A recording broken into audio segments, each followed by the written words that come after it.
Ma vie au nom de Jésus. Enlève-les de ma vie au nom de Jésus. Prie de tout ton cœur ce soir. Père, tout ce qui ne glorifie pas ton nom, tout aspect de ma vie qui ne glorifie pas ton nom, tout aspect de ma maison qui ne glorifie pas ton nom, tout aspect de l'église, oh Dieu, qui ne glorifie pas ton nom, enlève au nom de Jésus, arrange au nom de Jésus, apporte réparation au nom de Jésus. Es-tu en train de prier ce soir? Prie de tout ton cœur, prie de tout ton cœur, prie de tout ton cœur. Seigneur, tout ce qui ne glorifie pas ton nom dans ma vie, tout ce qui ne glorifie pas ton nom dans ma vie, dans ma destinée, dans chaque aspect de ma vie, Père, enlève-les au nom de Jésus. Partout où il y a besoin de réparation, répare au nom de Jésus. Partout où il y a besoin d'approvisionnement divin, approvisionne au nom de Jésus. Prie, parle à Dieu ce soir. Prie de tout ton cœur. Prie de tout ton cœur. Présente-lui ton cœur. Présente-lui ta vie de prière. Présente-lui ta marche. Présente-lui tes finances. Présente-lui la vie de tes enfants, de ton frère, de ta soeur qui ne marche pas. Présente-lui ta maison familiale qui est même en Afrique où peut-être les gens ne connaissent pas Jésus. Pour dire, Seigneur, tu as dit dans ta parole que crois au Seigneur Jésus et tu seras sauvé toi et ta famille. Seigneur, il y a des gens dans ma famille que s'ils meurent aujourd'hui, ils iront en enfer. Il y a des gens dans ma maison que s'ils meurent aujourd'hui, ils iront en enfer. Papa, tous ceux qui ne t'honorent pas, qui ne te ressemblent pas dans ma vie, apporte réparation, apporte restauration, apporte réparation, apporte correction au nom de Jésus. Prie de tout ton cœur ce soir. Prie, parle à Dieu. Prie, parle à Dieu. Prie, parle à Dieu. Prie, parle à Dieu. Prie, parle à Dieu. Prie, parle à Dieu. Jebarataka yalabrosata. Rabashati libra de zata rabayagada bros. Libra de jalamata la barosa bradi yagada. Libros kandili liboshata. Le kata la brade zata rabaya gada bro shalalaba rebebe ilagada bro sata la bayande le bo shalade ke la barosa brades kabalata yakababa bazana na masha brades kabalade le brasata la bayande le bo shalala brada. Au nom de Jésus, amen. Ta main droite de lever, dis pas, dis Père, ce soir toute bataille imposée à ma vie par l'ennemi, je les apporte devant toi. Combat pour moi et accorde-moi la victoire. Élève ta voix, prie, parle à Dieu. Est-ce une bataille spirituelle? Est-ce une bataille dans tes finances? Est-ce une bataille concernant ta psychologie, ta moralité? Est-ce une bataille t'empêchant d'être constante?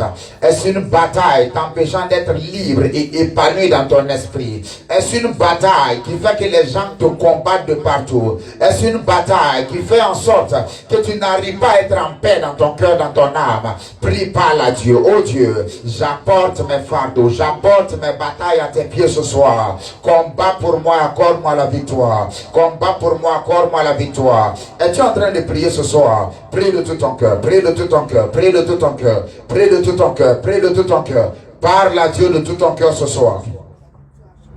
Parle à Dieu. Tu n'es pas en train de prier sérieusement ce soir. Parle à Dieu. Parle à Dieu ce soir.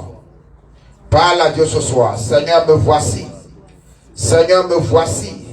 Seigneur, me voici. Voici mes batailles. Voici mes batailles. Voici ma vie. Voici la vie de cet homme. Voici la vie de cette femme. Voici la vie de cet enfant.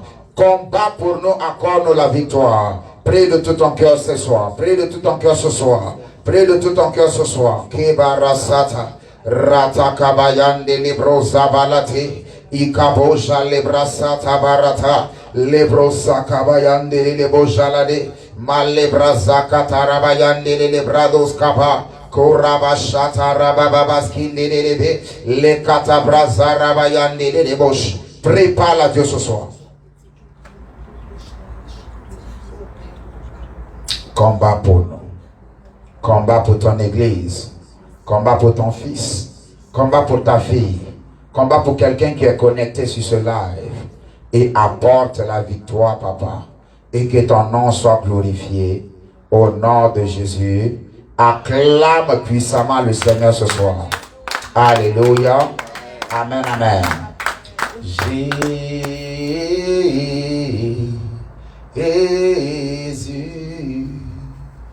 Tu as les paroles de la vie, acquérons-nous. Chantons Jésus, Jésus.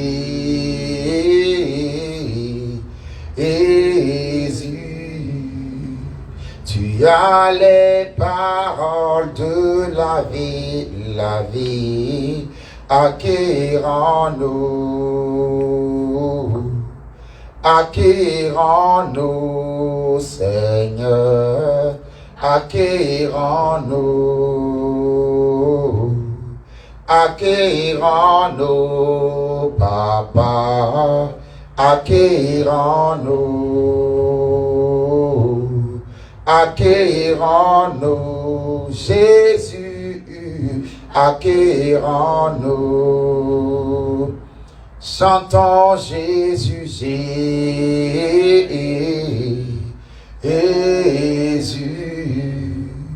Tu as les paroles de la vie, acquérons-nous.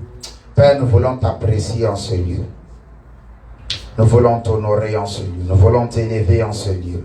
Nous voulons te glorifier en ce lieu. Nous voulons te magnifier en ce lieu. Père, toute une semaine passée, nous avons été occupés à courir. Mais ce soir, nous venons avec nos vies.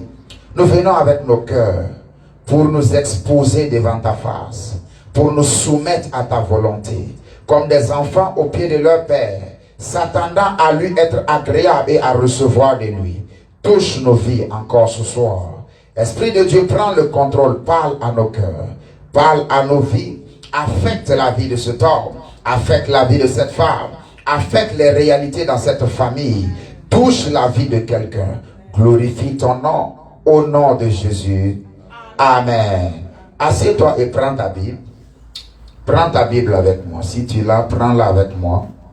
Mais avant de prendre ta Bible, j'aimerais que tu fasses quelque chose, s'il te plaît.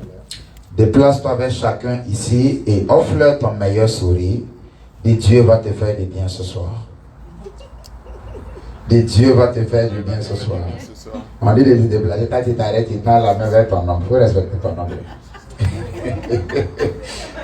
Amen. Dieu va nous faire du bien. Alléluia. Je vais lire rapidement un texte avec toi. Proverbe 4, le verset 23. Proverbe 4, le verset 23. Proverbe 4, le verset 23. Proverbe 4, le verset 23. Garde ton cœur plus que toute autre chose, car de lui viennent les sources de la vie. La version anglaise dit From your heart cometh the issues of life. Les problèmes de la vie. Amen. Amen. Proverbe 4, 22, verset 23. Garde ton cœur plus que toute autre chose, car de lui viennent les sources de la vie. La version originale en anglais dit car de lui viennent les problèmes de la vie. Donc, dans ce texte, si vous voulez, la pensée de Dieu pour son peuple, c'est de nous dire que, en fait, la plupart des problèmes qui arrivent dans nos vies, la plupart des problèmes qui arrivent à nous, de manière physique que nous pouvons voir, leurs sources et leurs racines prennent origine de notre cœur. Alléluia. Amen. Je vais lire un deuxième texte avec toi. 2 Corinthiens, le chapitre 4. Merci Seigneur. 2 Corinthiens, le chapitre 4, verset 4. Il y a quelque chose de très dangereux qui est écrit là-bas. 2 Corinthiens 4, le verset 4. Alors, pourquoi est-ce qu'on lit la parole de Dieu? Pour nous instruire, parce que c'est la référence. Maintenant, pourquoi est-ce que nous devons amener quelque chose pour noter la parole de Dieu? Pour qu'en semaine, lorsque je veux prier, que je n'ai pas de référence, j'utilise cette parole qui est écrite là, les versets qu'on a appris le dimanche pour prier, voyez-vous. C'est pourquoi nous notons par exemple, voyez-vous. Donc, lorsque par exemple dans la semaine, tu veux prier, Parce que nous voulons parler aujourd'hui sur un thème que j'ai nommé les forteresses et les alliances. On va voir, aujourd'hui c'est la partie 1, je vais parler des forteresses. Et par la grâce de Dieu, le dimanche prochain, je vais parler des alliances. Et vous allez comprendre beaucoup de choses. Voyez-vous. Donc, et lorsque par exemple, on va finir ce culte, par la grâce du Seigneur, lorsque dans ta marche avec Dieu durant cette semaine, tu voudras prier, tu voudras avoir des requêtes de prière, ces versets peuvent t'aider. Pour dire, Seigneur, voici ce que tu as écrit, que cela s'applique à ma vie. Tu peux prendre ces versets et commencer à prier. Voilà pourquoi nous notons, voyez-vous. Donc, 2 Corinthiens, le chapitre 4, à partir du verset 4, voici ce que la Bible déclare. Pour les incrédules dont le Dieu de ce siècle a aveuglé l'intelligence, afin qu'ils ne vissent pas briller la splendeur de l'évangile, de la gloire de Christ, qui est l'image de Dieu. Amen. Amen.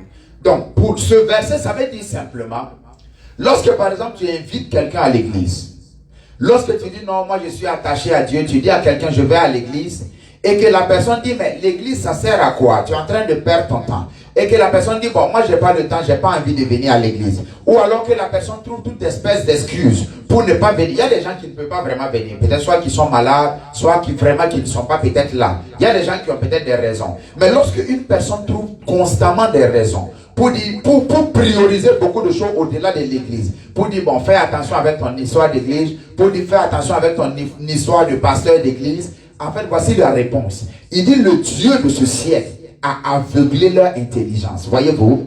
Et comme ils sont déjà incrédules, parce que voyez-vous le problème, c'est que beaucoup de personnes viennent dans la vie de foi avec des pensées précalibrées. Il y a beaucoup de personnes qui ont peut-être souffert dans la main des pasteurs, par exemple. Parce que malheureusement, dans le corps de Christ, il y a des gens qui n'ont pas suivi les voies de Dieu avec intégrité. Qui sont des pasteurs, mais qui n'ont pas suivi les voies de Dieu avec intégrité.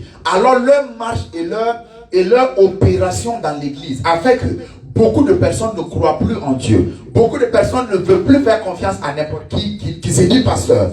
Beaucoup de personnes, alors que dans le faux, il y a le vrai, voyez-vous. Et maintenant, ce qui se passe, la Bible dit, le Dieu de ce siècle a aveuglé leur intelligence. Alors, tout ce qui peut venir de bon, ils sont déjà précalibrés, ils ne veulent pas recevoir. Pourquoi? Parce que basé sur leur expérience passée, ils ont développé une attitude qui les rend réfractaires à la chose de Dieu. Et quand cette attitude est là, et qu'ils n'ont pas l'intelligence renouvelée pour s'attacher davantage à Dieu, ce qui se passe, la Bible dit, le Dieu de ce siècle aveugle leur intelligence. Alors, ils rejettent tout ce qui vient de l'église, tout ce qui peut venir de bon, comme ils rejettent tout en vrac. Et ils ne peuvent rien recevoir. Alléluia. 2 Corinthiens, le chapitre 10. Tu seras tellement béni ce soir. Amen. Je te dis la vérité. 2 Corinthiens, le chapitre 10. C'est le dernier texte et je vais commencer à courir. 2 Corinthiens, le chapitre 10, à partir du verset 4 et 5. Car les armes avec lesquelles nous combattons ne sont pas charnelles. Alléluia. Amen. Les armes avec lesquelles nous combattons ne sont pas charnelles. Mais elles sont puissantes par la vertu de Dieu. En d'autres termes, dans le combat de la destinée, dans la bataille de la destinée, si Dieu doit nous laisser nous seuls pour combattre et pour dire que nous allons accomplir notre destinée, nous avons échoué d'avance. Alors il met à notre disposition un système d'avantages qu'on appelle des armes spirituelles. Et maintenant l'apôtre Paul nous dit, il dit les armes avec lesquelles nous devons combattre ne sont pas charnelles. Ce ne sont pas des choses qu'on peut voir avec l'œil. Ce ne sont pas des choses qu'on peut toucher avec la main. Il dit mais elles sont puissantes. Pourquoi? Parce que Dieu même est derrière ces armes pour combattre à notre place. Alléluia. Il dit car les armes avec lesquelles nous combattons ne sont pas charnelles, mais elles sont puissantes par la vertu de Dieu pour renverser des forteresses. Je prêche sur les forteresses, tu vas beaucoup comprendre ce soir. Verset 5, il dit maintenant, il va expliquer maintenant ces forteresses. Il dit nous renversons les raisonnements et toute hauteur qui s'élève contre la connaissance de Dieu et nous amenons toute pensée captive à l'obéissance de Christ. Alléluia. Amen. Que le Seigneur bénisse la lecture de sa parole. Amen. Alléluia. Je prêche ce soir sur ce qu'on appelle les forteresses et les alliances. Mais ce soir, je vais parler des forteresses dont on a mentionné dans la Bible et on va prier. Pour 30 secondes, dis Seigneur, ouvre mes yeux. Ouvre mon cœur. Donne-moi de comprendre. Donne-moi que cette parole change mon cœur davantage. Donne-moi que cette parole affecte les réalités de ma vie. Que chaque aspect de ma vie qui n'est pas encore éclairé, où je n'ai pas encore la lumière de Dieu nécessaire. Papa, ouvre mes yeux ce soir. Ouvre mes yeux ce soir. Es-tu en train de prier, enfant de Dieu? Prie, parle à ton Père. Parle à ton Père. Parle à ton Père. Lumière du monde qui avait nos ténèbres, mon cœur aspire après toi. Grâce et bonté que mon cœur adore, ouvre mes yeux, je veux voir. Ouvre mes yeux, ouvre mes yeux, je veux voir. Ouvre mes yeux, Seigneur, ouvre mes yeux, je veux voir. Je viens pour t'adorer, me prosterner à tes pieds. Je viens pour te dire, tu es mon Dieu.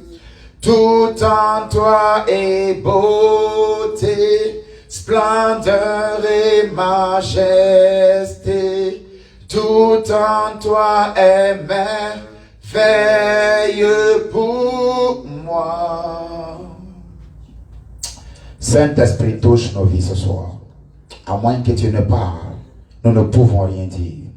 À moins que tu nous donnes de recevoir, nous ne pouvons rien recevoir. Parle à nos vies. Parle à nos cœurs. Parle à nos réalités.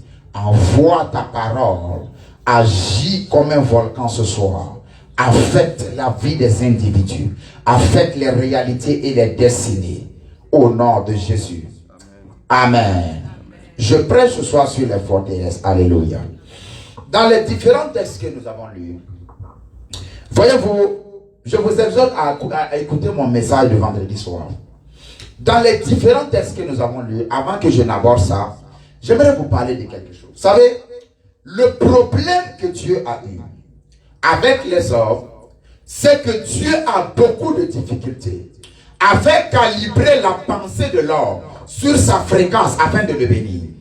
Lorsque vous lisez Genèse, quand vous lisez Genèse à partir du chapitre 1, la Bible dit Dieu dit et Dieu vit. Dieu dit que la lumière soit. La Bible dit la lumière fut. Dieu dit que les eaux se séparent, que les eaux d'en bas se séparent des eaux d'en haut. Et la Bible dit la chose fut ainsi. Donc, à chaque fois que Dieu parlait, ça s'accomplissait. Alléluia. Parce que la parole de Dieu a la capacité en elle-même de produire et d'appeler à l'existence ce qui n'existe pas. Mais maintenant, voici ce qui se passe. Au bout de 6 jours, seulement sur la base de sa parole, Dieu a fini de créer le monde entier tel que nous le connaissons. Maintenant, voici ce qui se passe. Quand Dieu a créé l'homme, à partir du moment où Dieu a créé l'homme, Dieu a établi des règles.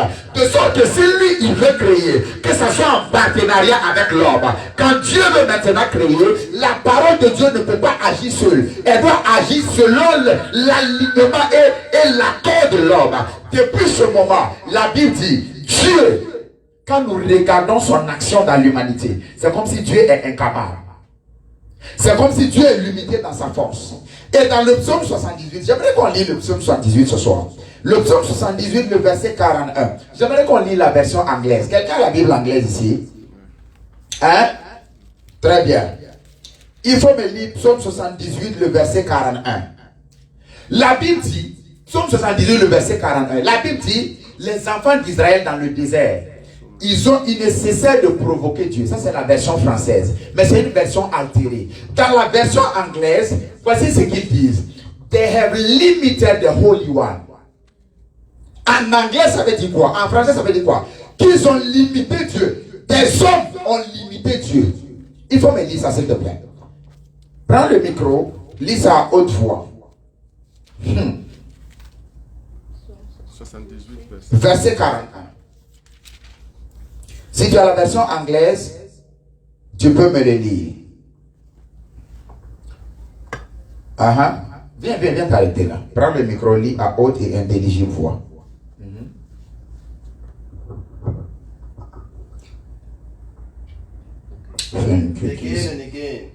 Again and again. They tempted God. And distressed the Holy One of Israel. And distress the Holy One of Israel. C'est quelle version ça? King James?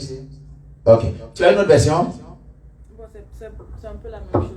Ça dit again and again, they tested God's patience and provoked the Holy One of Israel. Ok, provoked. Ça c'est la version un peu diluée. La version originale, they tempted God. They limited God. Tu comprends? Merci. Fais t'asseoir. Donc, depuis que l'homme existe, Dieu peut dire une chose et ça ne va pas arriver.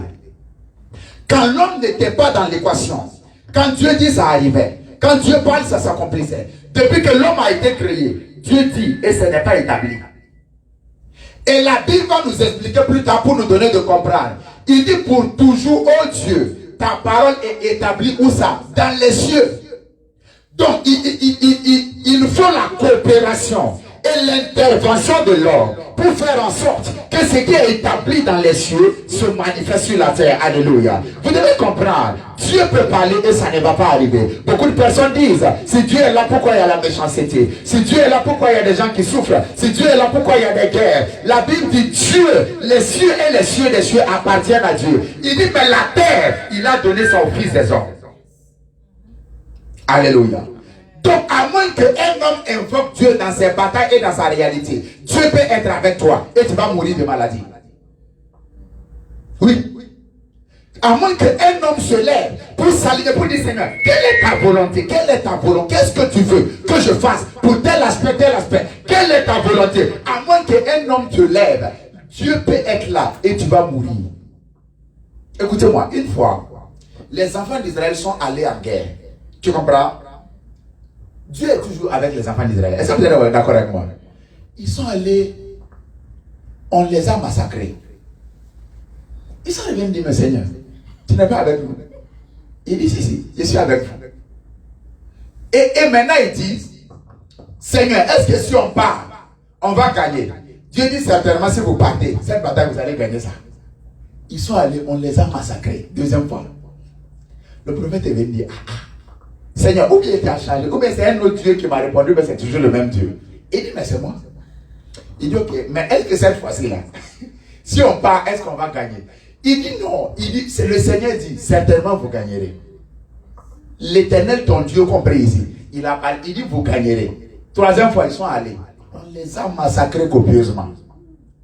Ils sont revenus dire, non, Seigneur, tu n'es pas correct. Il dit, Seigneur, tu as un problème. Ou bien, peut-être il y a quelque chose qui ne va pas avec toi. Et ils ont demandé encore à Dieu. Il dit, Seigneur, on veut encore ressortir pour aller batailler. Est-ce que si on part, on va gagner? Dieu dit, oui, vous allez gagner. Et maintenant, il voulait sortir pour aller. Il y a un qui a dit, soyez intelligent. Le monsieur, là, il a parlé 3 fois, on nous a massacrés. Est-ce qu'il n'y a pas quelque chose à faire? Maintenant, vous savez ce qu'ils ont fait? La Bible dit, ils ont fait un sacrifice à Dieu. Quand ils ont fait ce sacrifice, quand ils sont sortis, ils ont tellement massacré l'ennemi qu'eux-mêmes ils ont eu pitié de l'ennemi. Est-ce que vous savez? Donc en fait, entre ce que Dieu a dit et la manifestation physique que tu vois de tes yeux et dans ta main, il n'y en a pas de l'homme à accomplir. Tant que ça, ce n'est pas accompli, Dieu peut parler toujours au ciel. Dieu peut dire, regarde, écoutez-moi. Et je prie que la grâce pour entendre Dieu arrive sur vos vies. Amen. Il faut me dire Amen. Amen. Regarde, quand Dieu te parle, quand il te parle à ton esprit, tu vas dire non, Ça sera comme ceux de la Bible. Tu vas dire non, c'est pas possible. Regarde, tu peux être en train de souffrir et tu vas à Dieu. Tu dis, mais Seigneur, je suis en train de souffrir. Il dit, mais lui il n'est même pas au courant de ça. Lui, voilà, il a prévu que tu sois comme ça. Il ne va jamais parler de ta souffrance. Tu comprends? Dieu parle aux enfants d'Israël. Il dit, allez-y prendre Canaan, le territoire où coule le lait et le miel. Maintenant, ils partent et il se trouve qu'il y a des géants dans ce territoire. Tu comprends? Dieu ne fait même pas mention des géants. Il ne fait même pas mention des difficultés. Dieu commence même à partager le territoire. Il dit, voilà, les enfants de Juda, vous allez prendre ce territoire. Les enfants de Manad, de quoi, d'Ephraïm, vous allez prendre. Et Dieu ne mentionne jamais le problème. Dieu parle du résultat final. Écoutez-moi, lorsque la parole de Dieu vient pour vous, quand Dieu parle sur ta destinée, Dieu te parle de la fin de ta destinée. Il ne parle jamais du parcours. Parce que s'il te montre le parcours, tu vas fuir. S'il te parle du parcours, tu vas fuir. Il appartient à l'homme de s'aligner, de chercher la volonté de Dieu. Vous dites, Seigneur, dans ma marche avec toi, tu as dit tel aspect sur ma vie. Voici ce qui est dit dans ta parole. Voici ce qui existe dans ma vie. Ce n'est pas conforme. S'il te plaît, quelle est ma part de responsabilité? Alors dans ta marche, il va t'instruire. Il sera à tes côtés. Écoutez-moi, quand tu parles, les enfants d'Israël, ils ont souffert entre les mains de Dieu. Ils partent, on les massacre. Et quand ils reviennent, ils posent la question à Dieu. Dieu dit, je suis avec vous. Donc tu es avec nous. Et puis on souffre. Oui. Donc tu es avec moi dans ma maison. Et puis je règle, il y a des sorciers qui me poursuivent. Oui. Donc tu es avec toi. Tu es avec moi dans ce territoire. Et puis j'ai certaines batailles. Oui. La présence de Dieu n'exclut pas la présence des batailles. La présence de Dieu engagée dans ta vie, même dans les batailles, il va te donner la victoire. Alléluia. Il dit, si tu marches, c'est quand tu passeras par les eaux.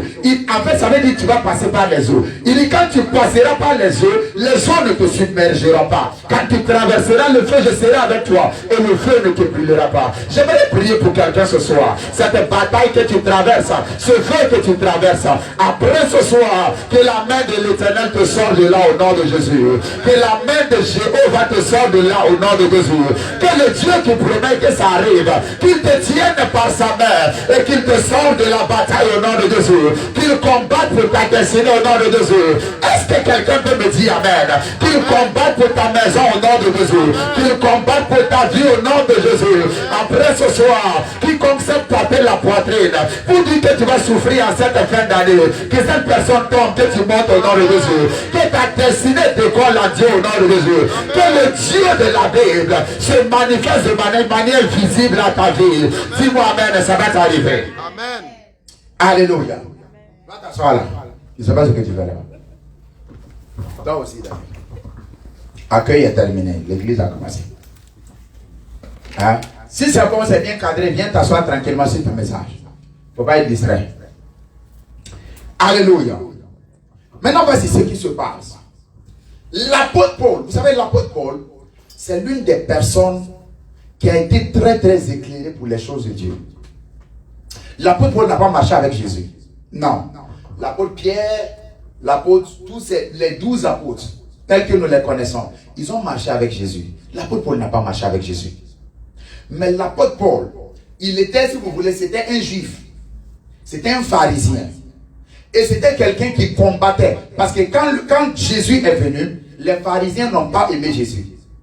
D'ailleurs, c'est eux qui sont à la base de sa mort. C'est que vous le savez. C'est eux qui ont les souverains sacrificateurs, ils ont excité le peuple. Ils ont même utilisé leur influence pour manipuler le gouverneur et tout ça. Et Jésus a été crucifié. C'est eux. Maintenant, l'apôtre Paul a été formé dans la loi des pharisiens.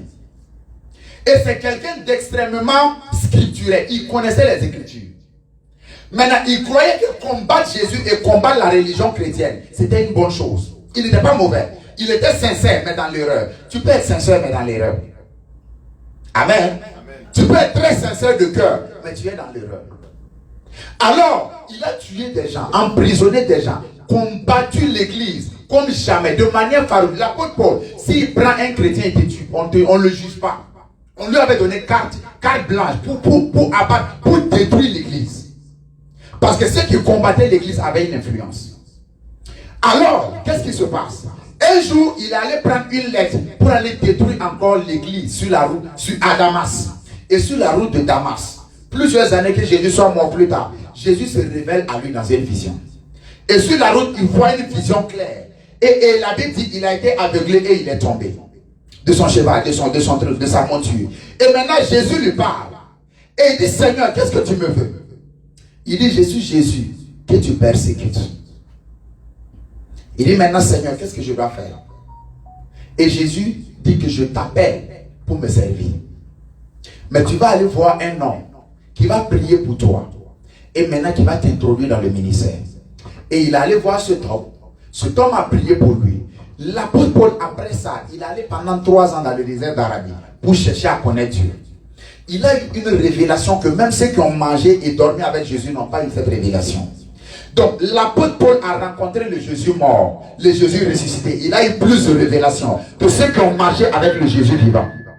Même l'apôtre Pierre, qui était le pilier de l'église, qui était comme le papa de tous les disciples, il a dit, notre frère Paul écrit des choses qui sont difficiles à comprendre. Lui, il a marché avec Jésus. Paul n'a pas marché avec Jésus. Mais quand le petit est venu, le petit a commencé à apprendre des choses. Pierre dit, cet homme, il a une révélation qui est compliquée à comprendre. L'apôtre Paul nous dit ceci. Il dit en réalité, dans les batailles de la vie, dans les combats de la destinée, la chose que nous devons comprendre, c'est que quand tu combats contre un homme, tu es en train de perdre le temps. Amen. Il dit les armes avec lesquelles nous combattons ne sont pas charnelles. Si maintenant, quand tu remarques que le patron c'est ton boss, tout le temps il ne t'aime pas, le problème n'est pas le boss, il y a une main derrière. Quand tu comprends que dans ta famille, il y a des gens qui te combattent. Dans la société, les gens ne t'aiment pas. Peut-être tu te lèves, il y a des combats autour de toi. Le problème, ce n'est pas les êtres humains. Les êtres humains sont juste des marionnettes. Il y a une main derrière eux. Mais je prie pour toi ce soir. Après aujourd'hui, la main de Dieu sera impliquée dans tes batailles. La main de Jéhovah sera impliquée dans les batailles de ta vie. L'Éternel, le vainqueur, avant tout combat, va s'impliquer de manière personnelle dans tes batailles au nom de Jésus. Dis-moi amen et bien, ça va t'arriver. Alléluia.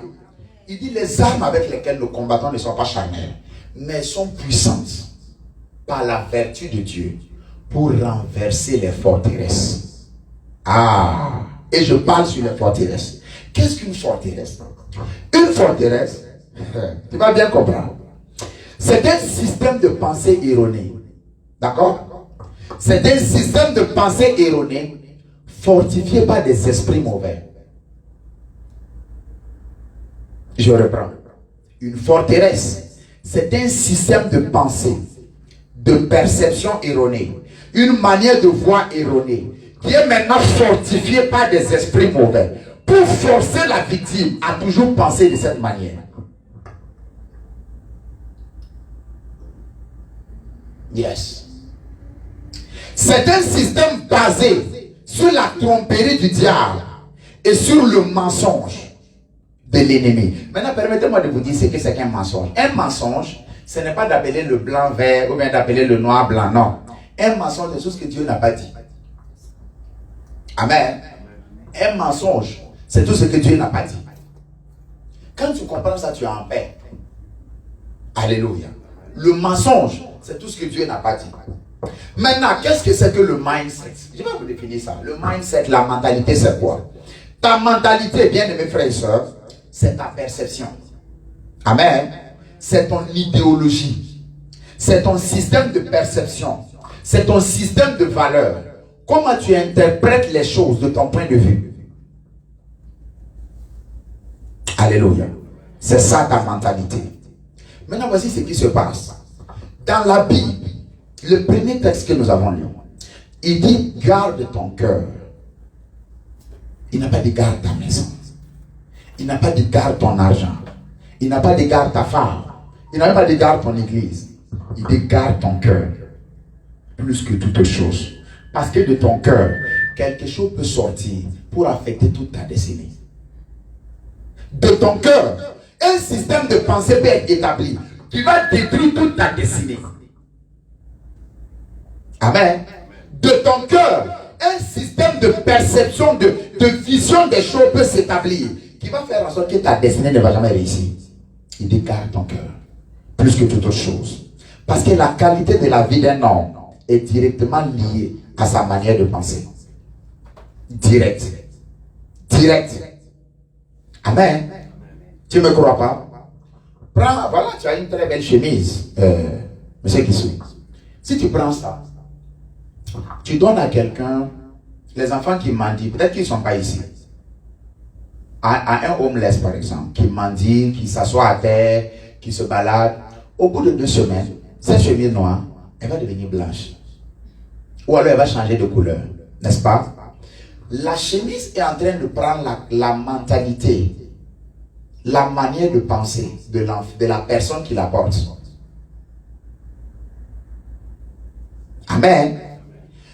Quelqu'un qui a une mentalité, un système de pensée, de vision supérieure, prendra cet objet, il va l'entretenir. Il va l'entretenir bien, parce qu'il trouve que lui-même, il a de la valeur pour ne pas porter quelque chose qui est sale ou dégradé. C'est une façon de voir les choses, voyez-vous. Et maintenant, quelqu'un qui s'en fout totalement de sa vie, qui cherche juste à manger, qui cherche juste à survivre jusqu'à mourir, quand il va prendre la même chose, il n'a pas cette qualité excellente de penser et de voir les choses. Alors la chose va commencer à ressembler à son système de pensée.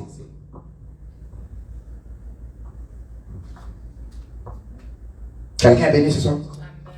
Yes. C'est le secret derrière le fait que les bonnes choses quittent la vie des gens. Tu comprends? Il y a des gens, tu leur donnes ta jolie voiture. Ça dit que leur système de pensée va faire que leur manière de voir, ça dit que leur personnalité intérieure va commencer, la voiture va commencer à ressembler à leur personnalité intérieure. Parce que lui, il trouve que aller faire oil change à beaucoup, non, c'est trop beaucoup d'argent. Il va peut-être prendre l'huile bizarre qu'il va trouver moins cher. Lui-même, il va venir, il va essayer de rentrer.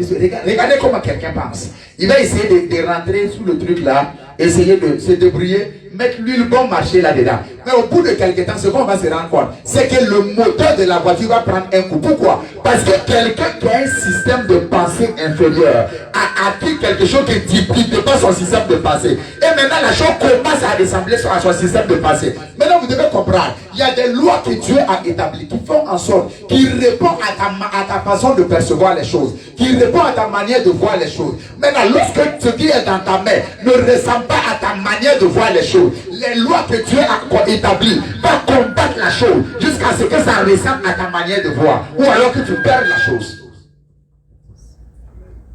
C'est pourquoi il a dit, on ne prend pas un vin nouveau pour mettre dans de vieilles souliers. Sinon, la vieille outre va se casser et on va perdre et l'outre et le vin. Alléluia. La mentalité et la perception d'un homme est capitale. Parce que de l'église, on n'a pas enseigné ça à l'église. On a cru qu'il faut juste prier. Il faut juste venir, je vais bénir, te délivrer. Non! La Bible dit même quand un démon est chassé, tu sais ce qu'il fait? Il va dans le désert. Il cherche. Il dit, tu sais ce qu'il dit? Il dit, je vais repartir dans ma maison. Sa maison, c'est qui? C'est l'homme, non? Là où on l'avait chassé. Ça veut dire que ce démon, quand il est en toi, quand il est dans cette personne, il établit des systèmes de pensée. Il établit des systèmes de perception. Il établit une manière de fonctionner et de voir. Il établit des habitudes et des attitudes corrompues. Des choses auxquelles tu peux voir quelqu'un qui dit non, moi j'ai des principes. Moi on me parle pas mal. Moi on me fait pas ça. Donc il n'y a pas de problème. Tu peux voir quelqu'un qui dit non, il va établir des principes. Et il va appeler ça, non, moi je suis un homme de principe. Moi je suis une femme de principe. C'est des forteresses. Et tant que ça existe, même quand on chasse le démon va, mais il va revenir voir, est-ce que tu fonctionnes comme ça? La Bible dit, il va venir voir, est-ce que sa maison est nettoyée? Il va venir voir, quand il voit que tu agis de la même manière, quand il voit que ta manière de parler n'a pas changé, ta manière, tes habitudes que lui, il t'avait donné n'ont pas changé, parce qu'il est parti, mais les habitudes sont restées en toi. Il s'introduit bien. Maintenant, quand il regarde, il voit que tes habitudes sont là, il va chercher 7 autres démons plus dangereux que lui, et il vient s'installer. Et ta condition est pire. Forteresse. Alléluia. Bien-aimé, ce soir, je suis venu te parler afin que toi et moi, nous puissions examiner nos vies et que nous puissions être meilleurs devant Dieu. Parce que ce avec quoi Dieu a un problème, c'est notre manière de voir. Il y a beaucoup de choses. Écoutez-moi, même quand tu aimes ton enfant, comment, tu ne vas pas lui donner 10 millions. Il ne sait même pas ce qu'il va faire avec. Tu comprends? Tu donnes 10 000 à un enfant de 5 ans, il va faire quoi? Dans sa manière de voir et de percevoir, c'est 5 000 ou 10 000 peut pouvoir à toutes ses possibilités à cette dimension. Il va aller payer biscuits, l'argent est toujours là. Il va aller payer bonbons, l'argent est toujours là. Il va aller payer voiture pour s'amuser. L'argent est toujours là. Il ne sait pas quoi faire avec. Voici le problème que Dieu a lorsque notre mentalité n'est pas transformée. Amen. Parce qu'il va épuiser toutes les options de la possibilité, de sa manière de penser à cette dimension. Mais l'argent sera toujours là. Il ne saura pas quoi faire avec. Est-ce qu'on se comprend ce soir? Donc ta mentalité définit tes possibilités. Pas Dieu. Dieu c'est comme une mer. Tout le monde, une mer, je veux dire la mer de si. C'est-à-dire que l'eau, la mer là. Tout le monde peut venir puiser. Maintenant tu puises avec la capacité que tu as. Si tu es allé avec un gobelet puisé, c'est ta part. Si tu es allé avec une barrique puisée, c'est ta part. Mais il ne faut pas t'en plaindre pour quelqu'un qui part avec une citerne pour puiser. Donc le problème, ce n'est pas Dieu. Le problème, ce n'est pas ce que Dieu est capable de donner. Le problème, c'est ta capacité avec une mentalité transformée pour recevoir de Dieu et être béni. Est-ce que nous sommes ensemble? Ta mentalité définit tes capacités. Je vous dis la vérité. Amen. Écoutez-moi. Quelqu'un qui a une faible mentalité, tu lui donnes une valise d'habits. Tous ces habits-là, ça sera déchiré. Mais non, je ne comprends pas. Tous mes habits-là, ça s'est déchiré. Ce n'est pas de ta faute. Tu n'as pas grandi. Il faut changer. Tu peux voir quelqu'un qui a juste 2 complets. Mais chaque fois quand tu vois dans le complet, le gars, il lave, il repasse, il se sert. Toi-même qui as dit complet, tu dis, est-ce que tu peux me donner pour toi là? Non, mon ami, c'est pas une histoire d'avoir beaucoup, c'est une histoire d'être transformé. Voyez-vous, il y a des gens, le gars, il n'a pas grand-chose, voyez-vous. Mais il ne va jamais aller manger dans les restaurants par terre. C'est une mentalité. Maintenant, quelqu'un qui a une mentalité bidon va dire, non, tu fais le malin. Est-ce que vous voyez maintenant? Tu comprends pourquoi souvent on peut t'insulter? Pour dire non, tu fais le malin. Quand tu étais aux États-Unis, comment tu peux prendre une voiture comme ça pour... Mon ami, c'est la manière dont je me vois que je suis en train de prophétiser. Tu comprends? C'est la manière dont je me vois là. C'est la manière dont je fais confiance à Dieu. Que je vois là. C'est sur cette manière que je marche. Écoutez-moi, Dieu vous prend tel que vous vous prenez avec lui. Est-ce que vous comprenez? C'est pourquoi l'une des choses à laquelle vous devez faire attention, c'est la parole de votre bouche. Amen. J'ai connu des gens qui ne peuvent jamais émerger. Pourquoi? Parce qu'à chaque fois que tu les vois, ils sont tristes. Et leur bouche prophétise la tristesse. Pour dire, en tout cas, ton yawa. En tout cas, nous ici, vraiment nous là. Écoutez-moi, je vous donne un conseil aujourd'hui. Toute personne qui vous fait vous penser moins, qui rabaisse votre système de perception, il faut vous séparer de la personne. Ce n'est pas de la méchanceté. Je n'ai pas dit de détester la personne. Aimer la personne, mais de loin. Toute personne qui ne peut pas voir haut, qui ne peut pas voir loin, qui ne peut pas voir futur et destiné, il faut vous séparer. Oui, ce n'est pas de la méchanceté. Non. Tu peux aimer de la personne, de temps en temps vous vous appelez, comment ça va, mais collaborer, rester avec la personne, être dans ton intimité, il faut éviter. Parce que la personne va utiliser son système de pensée erroné pour te ramener à son niveau. Alléluia. La mentalité de quelqu'un définit ses possibilités. Et ta mentalité peut limiter Dieu. Nous avons vu dans Psaume 118, 41. Ta mentalité peut limiter Dieu. C'est le problème que Dieu a eu avec Abraham. Dieu dit, quitte la maison de ton père quitte ta famille, ta patrie, ta nation. Va dans une terre que je te montrerai. Il a quitté, mais il est parti avec quelqu'un de la maison de son père, c'est-à-dire Lot. Amen. Oui. Il est parti. Maintenant, ce qui se passe, c'est que Dieu dit, maintenant tu vas avoir enfant, tu seras béni. Lui, il n'est pas habitué à ça. Il a 75 ans passés, il regarde dans ses possibilités, il ne voit pas comment ça va arriver. Dieu était obligé de dire à Abraham, sors, viens. Il dit, compte les étoiles du ciel. Il dit 1, 2, 3, Seigneur, 7. Ok. Il dit, compte le sable de la mer. Il dit, c'est même pas possible, je n'ai même pas commencé. Amen.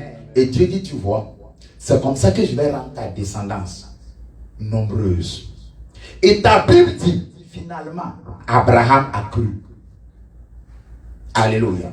Écoutez-moi, ce qui fait que Dieu tient à la foi avant de nous donner.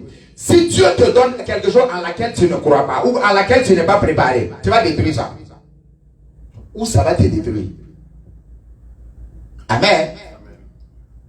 Est-ce que tu sais que si tu vois l'or et qu'on ne te dit pas que c'est l'or au bord de la voie, tu vas chuter ça pour pouvoir passer. Si même ça peut affecter ton pneu, tu vas garer la voiture, descendre, prendre ça, enlever du coin de pneu là, et puis remonter dans ta voiture pour dire, regarde-moi des gens qui mettent des choses bizarres sur la vie. Et tu continues. Tu sais pourquoi? Parce que tu ne connais pas. Amen. C'est la même chose avec Dieu. C'est pourquoi la Bible dit, il est impossible de plaire à Dieu sans marcher par la foi. Donc la foi, c'est de calibrer ta mentalité et ta perception. Pas selon tes réalités, mais selon ce que la Bible a dit. Et de calibrer ta manière de marcher selon cette même parole. Alors certainement ce qu'il a dit va arriver dans ta vie.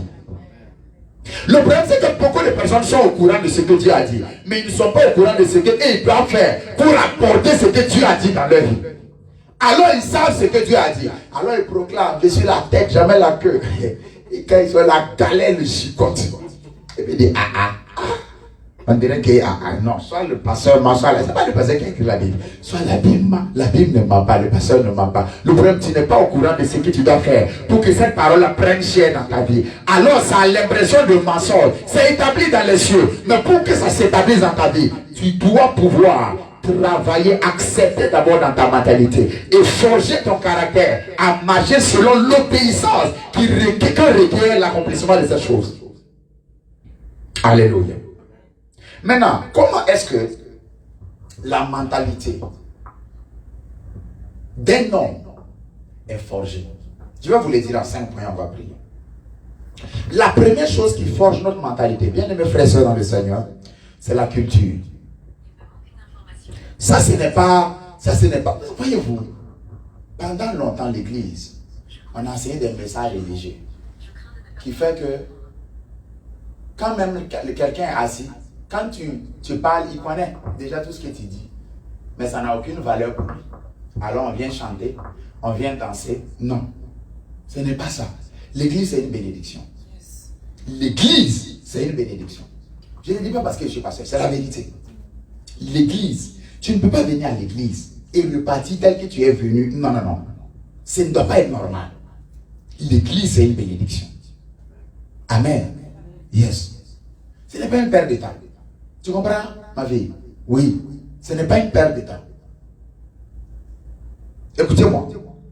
La culture, c'est la première des choses qui forge notre mentalité. Beaucoup d'entre nous, on est venu de chez les Moussi là-bas. Tu comprends? Et chez les Moussi, tu dois frapper ta femme. Bon, pas tous les Moussi. Hein? Parce que nous, les Moussi, tu vois, nous, on n'est pas simples. Tu comprends? Tu vois? Donc, tu dois montrer à la femme là que c'est elle la femme. Amen. Mais bien, mes frères et soeurs dans le Seigneur, si tu es garçon, il y a tes camarades garçons dehors. Amen. C'est pas si la peau ou la fille de quelqu'un que tu vas venir déposer et puis tu la bats tous les jours comme un ballon, non? Voyez-vous? Qu'est-ce que je veux dire? C'est une mentalité. Il y a une mentalité qui fait que les gens ont une manière de voir le foyer. Culture. Il y a une mentalité que les gens ont une manière de voir son mari, une manière de voir sa femme, une manière de voir les enfants. Nous autres, par exemple, on a été élevés dans des familles où l'enfant n'a aucun droit. Tu comprends? les grandes personnes parlent et puis toi tu parles. Qui es-tu?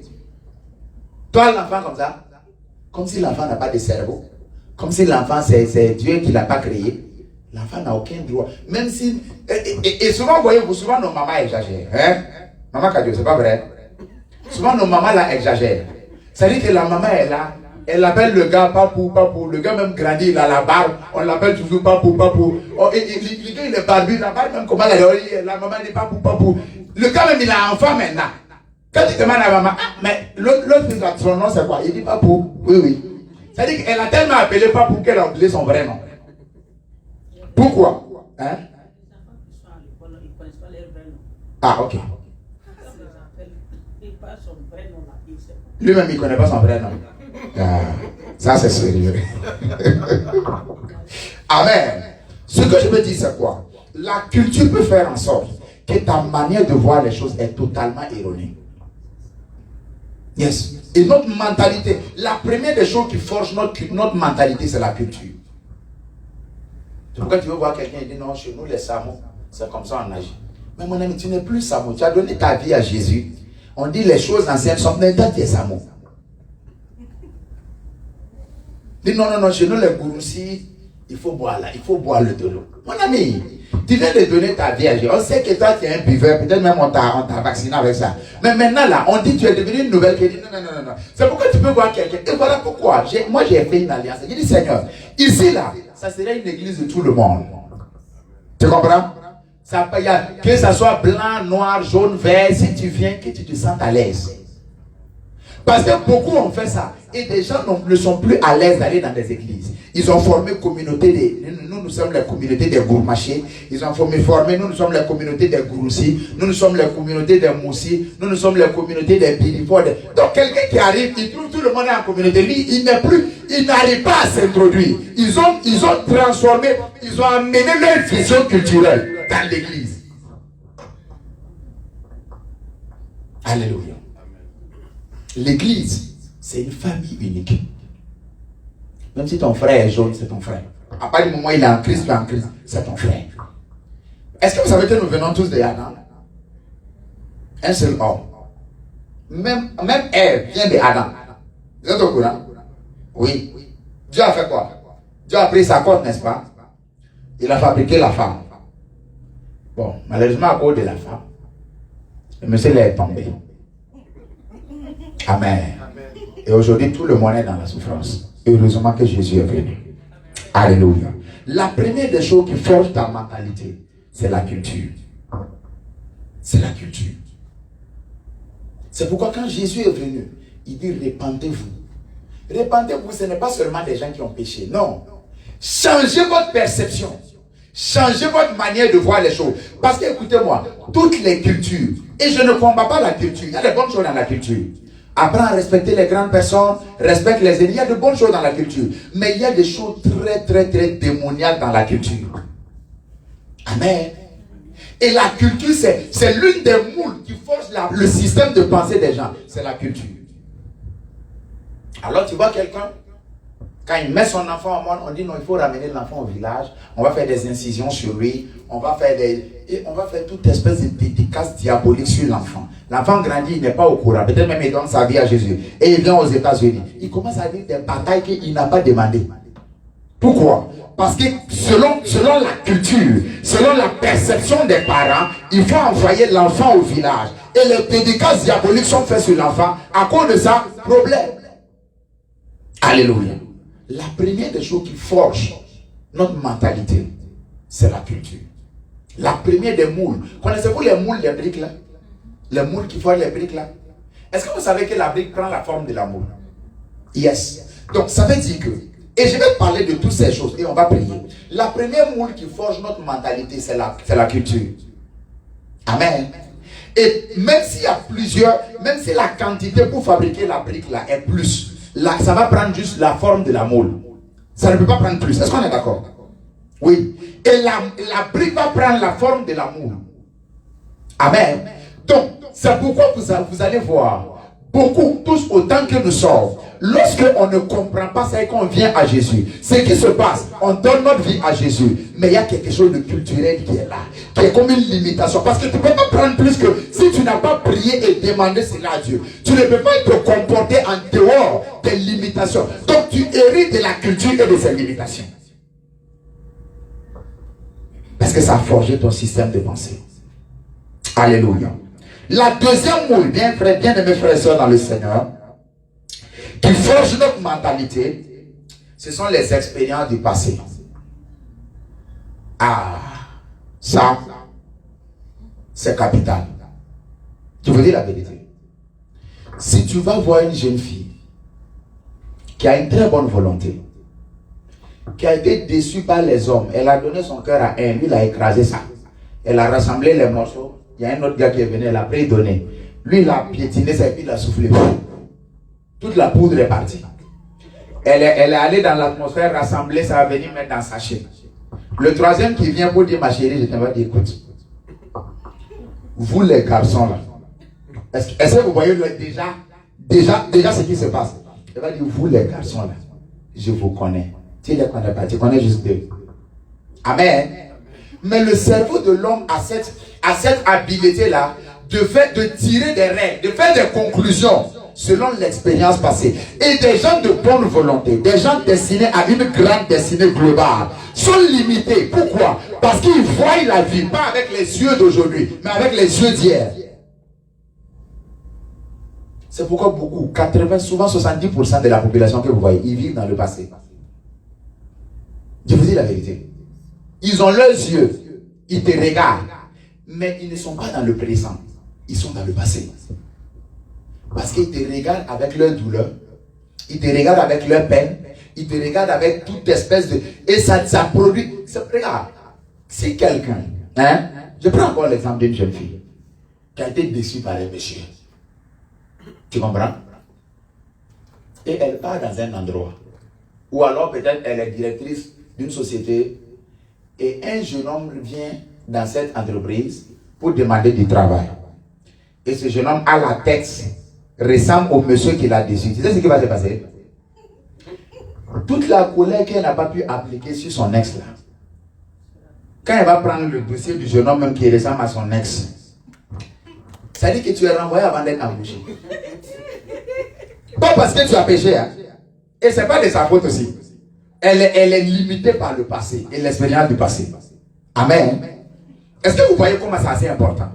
Donc la personne peut être là aujourd'hui, mais elle te regarde avec un regard du passé. Pourquoi? Parce que l'expérience du passé crée une perception, crée une mentalité, crée une manière de voir les choses qui peut t'empêcher de recevoir aujourd'hui ce que Dieu a pour toi aujourd'hui. Parce que tu as les yeux d'hier. C'est pourquoi quand Jésus est venu, il dit si tu ne deviens pas comme un petit enfant, le royaume de Dieu ne peut pas te bénéficier. Parce que le petit enfant s'en fout totalement de ce que tu lui as fait hier. Tu peux le frapper hier sur un plat, demain il vient encore. Tu dis viens prendre, il vient prendre. Il a oublié hier. Il est venu avec une nouvelle vision, une nouvelle perspective des choses. Et il dit si vous ne recevez pas le royaume des cieux comme de petits enfants, jamais ça ne peut vous profiter.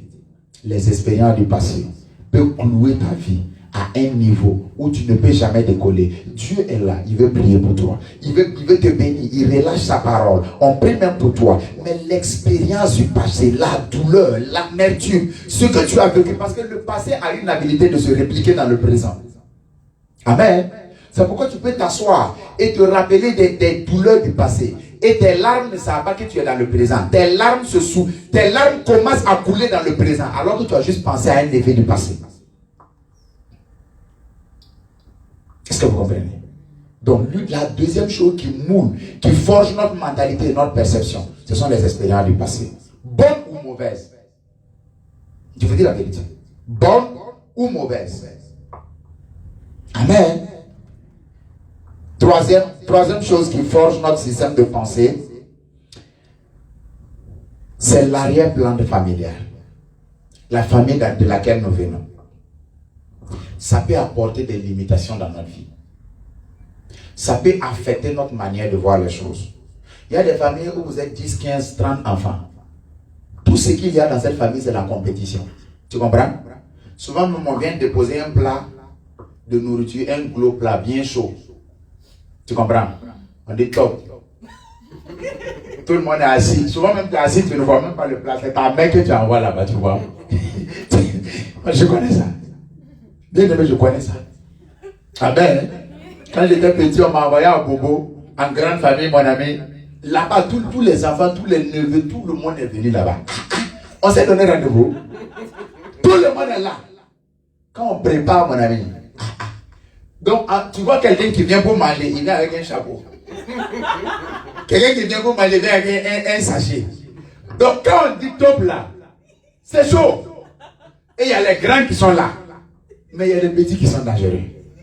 Le gars, il plonge sa main, il allait mettre dans le sachet. Plonge, il met dans. Tu vois, quand quelqu'un sort d'une famille comme ça, c'est là comme il ne faut pas lui en vouloir.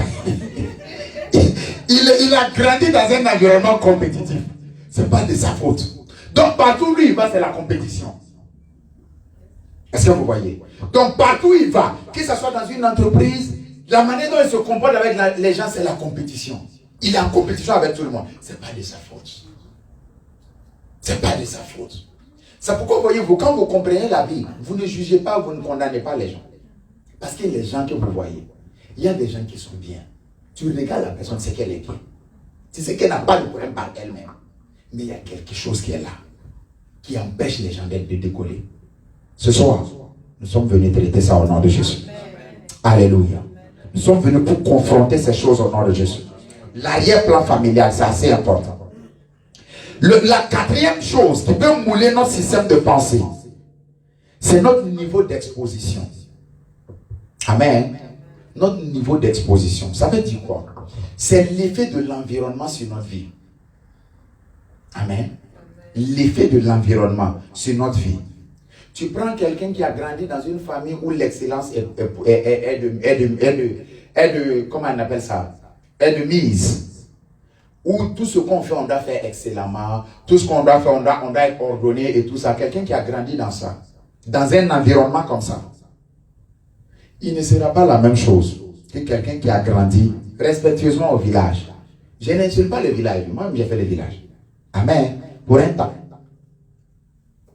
Parce que leur façon de voir n'est pas la même chose. C'est pourquoi, par exemple, les parents sont prêts à payer cher pour envoyer leurs enfants dans de meilleures écoles. Amen. À cause de l'exposition. Parce qu'exposés à des choses glorieuses, leurs pensées, leurs visions seront supérieures. Exposés à l'excellence, leurs visions seront supérieures. Exposés aux choses bonnes, leurs visions seront meilleures qu'être exposés à la médiocrité. Est-ce que vous comprenez?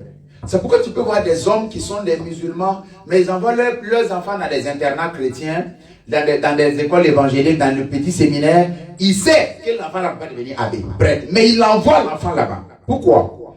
Pour qu'on l'incite, pour qu'il soit exposé à la discipline, pour qu'il soit exposé à une manière de voir supérieure, à l'excellence. C'est tout. Amen. Et quand maintenant cette exposition est faite, l'enfant va sortir. Il ne va pas aller devenir l'abbé. Il est dans la vie comme ça. Mais il a appris à gérer sa vie. Pourquoi? Parce qu'il a été exposé à l'environnement correct. Voyez-vous? C'est assez capital, l'environnement d'un homme. Je lisais cette histoire et ça m'a beaucoup instruit. Où un enfant demande à son papa, il dit, mais papa, montre-moi ta vraie valeur, ma vraie valeur. Et le papa lui a donné un bijou.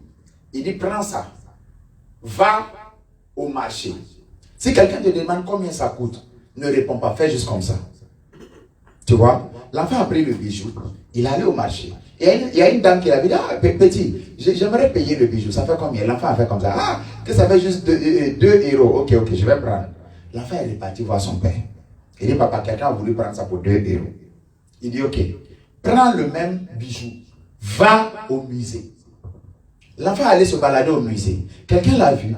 Il dit, ah petit, c'est combien ça? J'aimerais le payer. Le petit a fait comme ça. Il dit, ah ok, ça fait 200 euros. Ok, je vais prendre. Le petit est reparti à la maison. Il dit, ah papa, il y a quelqu'un qui voulait payer ça à 200 euros. Amen. Et maintenant, le papa a dit, ok, prends le même bijou, va dans un endroit historique, site touristique, des choses comme ça. Et le petit a amené là-bas. Non, j'ai un bijoutier plutôt. Un bijoutier, collecteur, voilà, quelqu'un qui collectionne les choses anciennes. Et il est allé là-bas. Et quelqu'un lui dit, petit, c'est combien? Le petit a fait comme ça. Il dit, ah, ça fait 2 millions d'euros. Je vais prendre ça. Donc, voyez-vous, de 2 à 200 et à 2 millions d'euros, mais toujours le même objet. Souvent, ta destinée n'avance pas à cause du milieu dans lequel tu es. Oui. Souvent, il y a des choses en toi que Dieu a mis, des dons, des talents, qui ne vont jamais s'exprimer jusqu'à ce que tu changes de milieu. Je vous dis la vérité. C'est pourquoi les gens veulent se tuer pour venir dans une exposition américaine, pour venir aux États-Unis. Quand tu vois les gens se battre, tu vois un gars, il est ministre, mais il quitte ministre pour venir faire dishwashing ici. En fait, le problème, ce n'est pas... La plupart du temps, les gens ont la conscience que l'exposition peut changer ta destinée. Ça peut te donner de meilleures perspectives de voir. Ça peut te donner... C'est pourquoi la Bible dit, il dit, ayez en vous les mêmes sentiments qui étaient en Jésus-Christ. Ça veut dire que Jésus-Christ, dont la Bible parle, en fait, ce qui fait de lui le Fils de Dieu, ce n'est pas juste... L'Esprit de Dieu est sur lui, oui. Il a été conçu par l'Esprit, oui. Mais sa vision et sa perspective étaient totalement différentes des gens de son temps. Alléluia. Et c'est cette perception, cette mentalité qui a fait de Jésus-Christ que nous connaissons aujourd'hui. Jésus-Christ. Ce n'est pas juste l'Esprit de Dieu. L'Esprit de Dieu peut être là. Mais si ta vision est erronée, il n'y a pas de résultat. L'Esprit de Dieu peut être là. Mais si ta façon de voir les choses est erronée, il n'y a pas de résultat. Écoutez-moi. La façon de voir de quelqu'un peut faire en sorte que tout ce qui est bon dans sa vie, qui vient dans sa vie, il combat ça. Oui. La perception de quelqu'un peut faire en sorte de mal voir. Tu peux voir quelqu'un que Dieu t'a envoyé pour te bénir comme un ennemi. Amen. Oui. Tu peux voir quelqu'un que Dieu t'a envoyé dans ta vie pour te bénir comme un adversaire. Pourquoi? Perception. Perception. Et l'exposition à quoi tu t'exposes, tu finis par ressembler à cette chose. C'est pourquoi la Bible, c'est le livre le plus utile. Ça traite de tous les domaines. Ça traite de l'homme, ça traite de Dieu, ça traite des finances, ça traite de la connaissance en démons, ça traite de la délivrance, ça traite de tout. Et c'est pourquoi c'est notre référence en tant qu'enfant de Dieu pour marcher, pour voir que, en fait, lorsque nous voyons que dans la vie, dans notre environnement, il y a des choses, il y a une exposition mauvaise à laquelle on a été exposé. Il y a des choses mauvaises à laquelle on n'a pas eu, on a été exposé. Alors on vient, on prend cette Bible et on voit maintenant ce à quoi Dieu veut que nous ressemblons. Alors ça permet que notre mentalité soit maintenant moulée selon cette chose. Et ça va nous aider à avancer. Tu peux prendre un homme excellent, tu le mets dans un environnement. Pendant quelques temps, il est excellent. Il connaît les bonnes choses. Il connaît l'excellence. Mais dans l'environnement médiocre, lui, il commence à devenir médiocre. L'exposition. C'est assez important. Alléluia. C'est assez important. Et vous savez, l'enseignement que je vous donne, c'est pour votre destinée. Parce que la destinée, il n'y a pas de brouillon. À l'école, quand tu écris dans brouillon, tu remets au propre parce que tu as le temps. Non, la destinée, c'est pas ça. Quand tu commences ta marche, c'est directement au propre. Maintenant, les erreurs que les gens commettent dans la destinée, la force et la disponibilité du sang de Jésus nous est donnée. Selon le moyen de sa miséricorde. Pour lui dire, hey, tu n'as pas tout le temps pour ta destinée. Mais quand tu dérailles, la provision dans le sang est disponible afin d'effacer, de te faire grâce, de te faire miséricorde. Pas pour que tu continues à faire mal, mais pour que tu comprennes qu'on te donne miséricorde, pour que tu passes sur de nouveaux départs et avancer avec Dieu. Parce que la destinée est dépendante du temps. La destinée est dépendante des hommes et la destinée est dépendante de ta connaissance. Dieu peut être là. Il peut vouloir que tu aies une grande destinée. Mais ces trois facteurs, le temps, ta relation avec les hommes et ta perception des choses, la destinée dépend de ça. Alléluia. L'exposition, c'est le quatrième moyen qui crée notre système de pensée et de voir les choses. Il y a un système de pensée qu'un homme va avoir. Il va souffrir, peu importe tout ce qu'on lui donne. Amen. Parce qu'il y a des gens, c'est comme je l'ai dit, il y a des gens par exemple qui sont permanemment en compétition. Ça veut dire que s'il est avec toi, c'est qu'il vaut mieux que toi. Le jour où il apprend que Dieu t'a un peu élevé, il est séparé de toi. Avez-vous vu des gens comme ça? Tu n'as rien fait. Mais ta bénédiction est venue et tu sens que bon, la distance commence à établir entre vous. Il faut laisser cette personne partir. Elle n'est pas bien pour toi. Il ne faut pas la détester. Nous enseignons l'amour. Mais, écoutez-moi, la Bible enseigne l'amour. La Bible dit que l'amour est obligé. La Bible ne dit pas que l'association est obligée. Tu es obligé d'aimer tout le monde. Tu n'es pas obligé de t'associer à tout le monde. Amen. J'en parlerai le dimanche prochain. Je vais parler des alliances. Tu seras béni. Écoutez-moi, il y a des gens, quand ils entrent dans ta vie, ils apportent. Chaque être humain a une implication prophétique. Il y a des gens, tu te colles à eux. Ta vie avance. Il y a des gens, tu te colles à eux. La souffrance, regarde, même la souffrance que tu n'as pas vécue, ça commence à te chercher. Tu commences à attirer ça. Tu comprends? Parce que quelqu'un, écoutez-moi, dans la Bible, un homme appelé Jonas, c'est un prophète.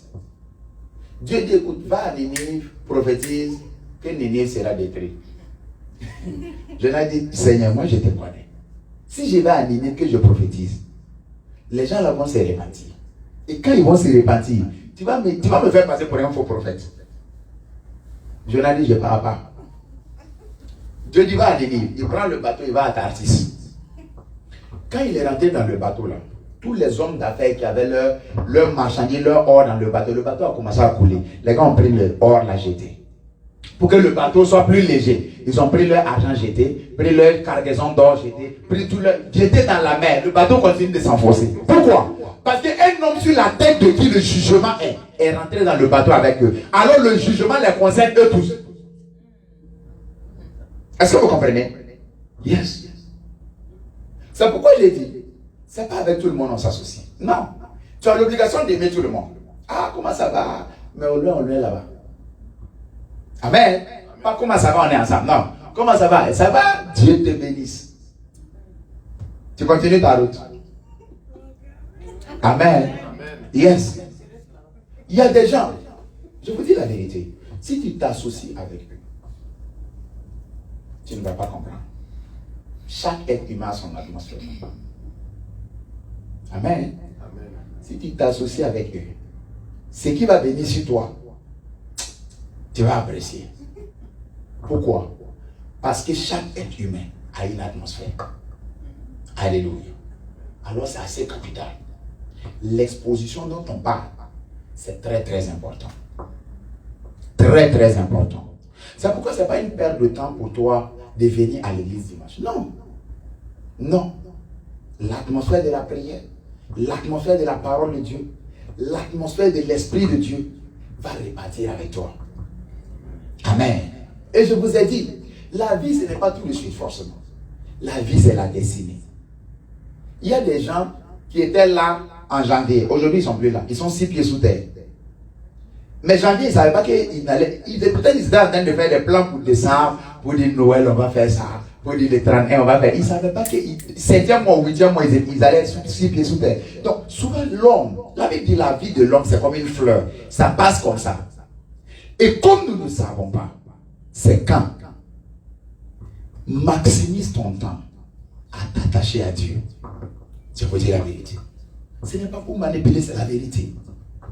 Amen. Maximise ton temps à t'attacher à Dieu. C'est important. Ta destinée est beaucoup plus que ton argent. C'est vrai. Ta destinée est beaucoup plus peut-être qu'un mariage que tu cherches, est beaucoup plus que peut-être une voiture. Et ta destinée dépasse ça.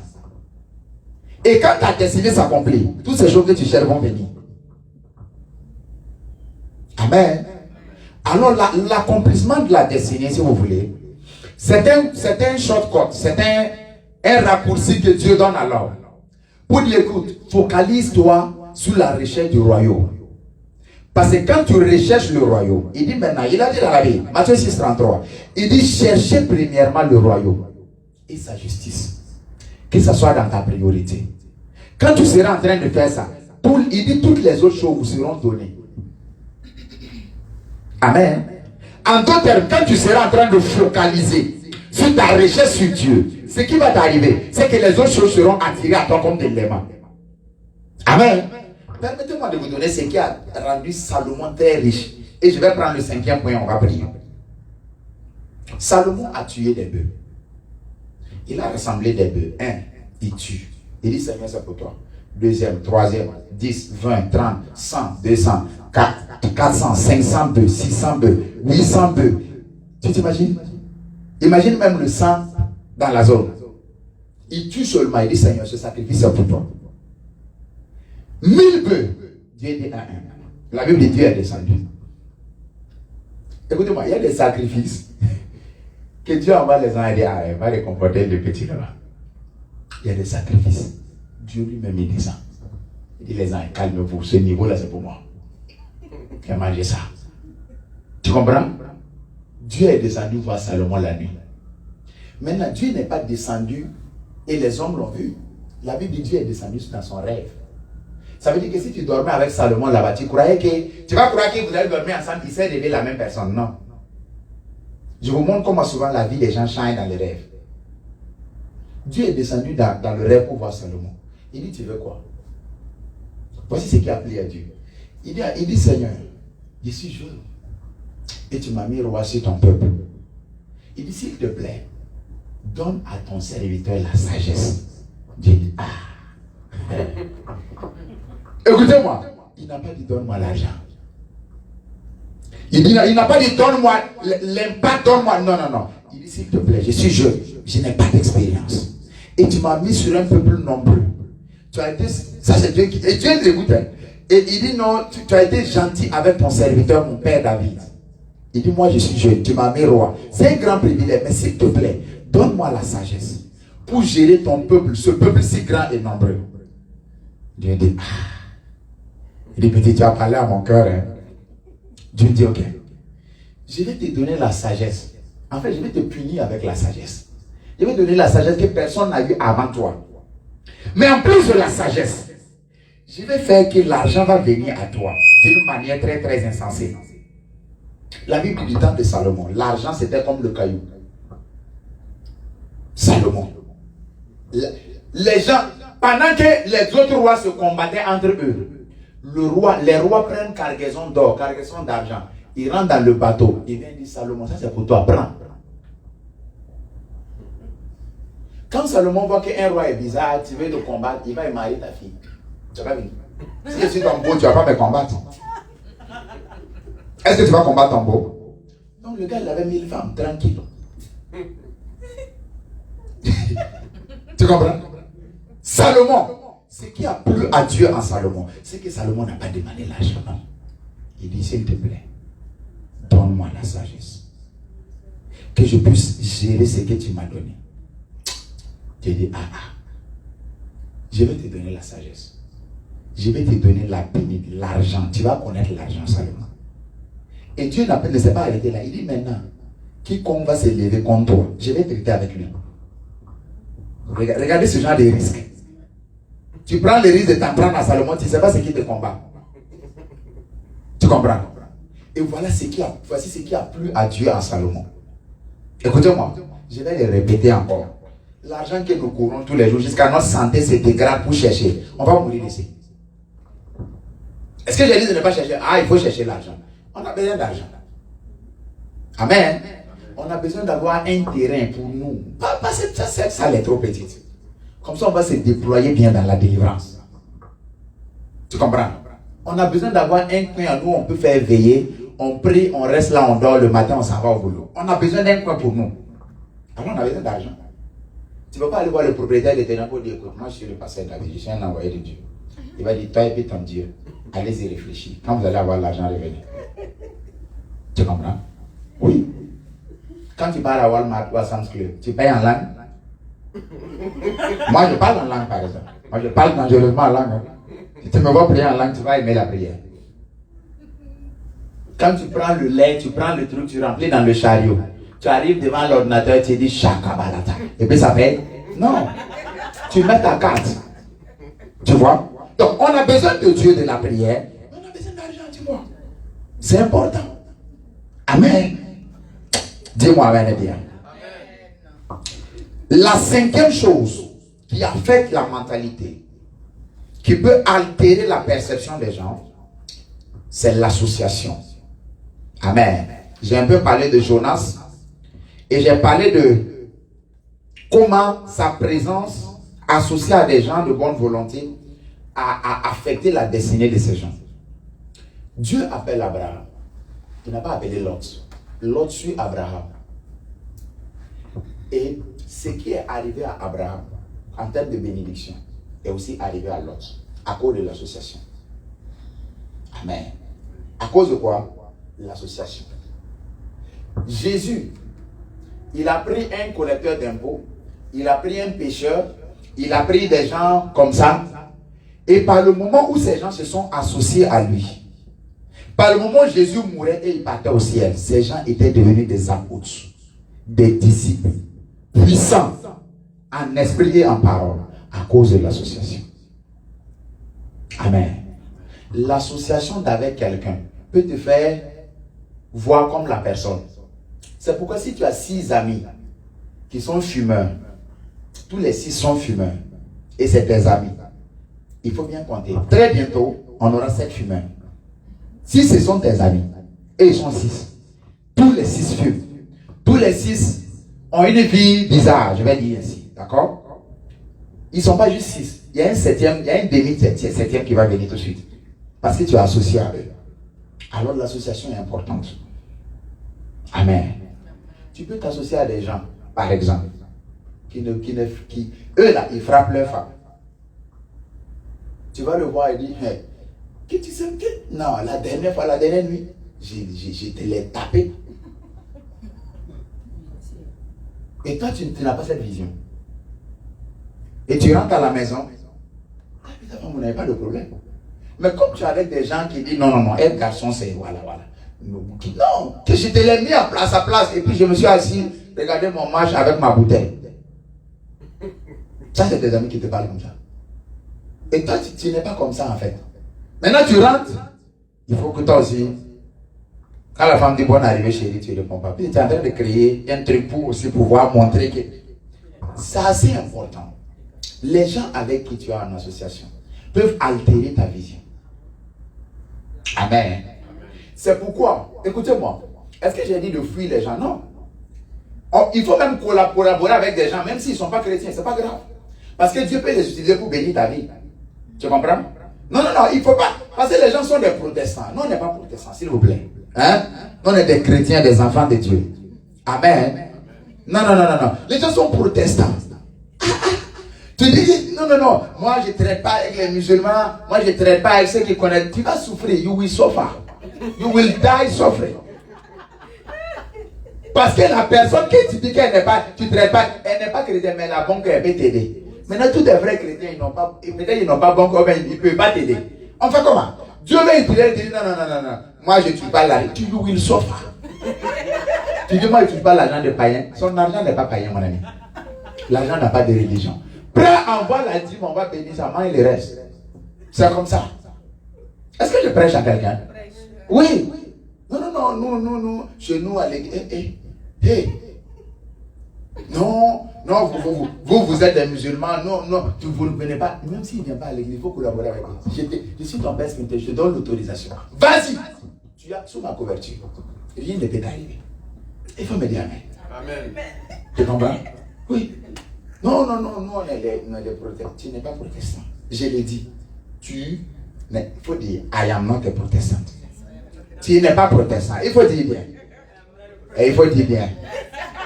Tu n'es pas protestant. Tu es un enfant de Dieu. Amen. Oui. Non, on ne collabore pas. Vous qui ne venez pas à l'église. Non. Alléluia. On va prier. Maintenant, comment je renverse les forteresses? C'est assez simple. Amen. Lorsque je me rends compte que ma perception est erronée sur la base de tout ce que j'ai dit, comment détruire les forteresses? L'apôtre Paul dit, il dit, nous renforçons les forteresses et nous amenons toute pensée captive à l'obéissance de Christ.